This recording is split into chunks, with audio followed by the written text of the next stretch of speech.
Isang lalaki naman po nalunod sa dagat sa Bauang, La Union. Para sa detalye po ng police report na yan, kasama natin Idol Joanna De Vera. 104.7 IFM. Report! Nauwi sa pagkalunod ang sinapit ng isang 30 anyos na lalaki matapos maligo sa dagat sa Bauang, La Union.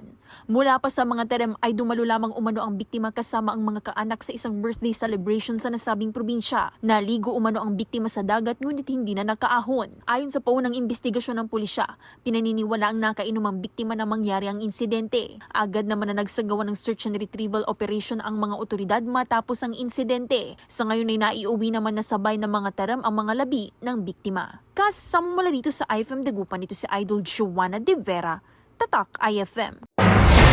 IFM News. IFM News. IFM News.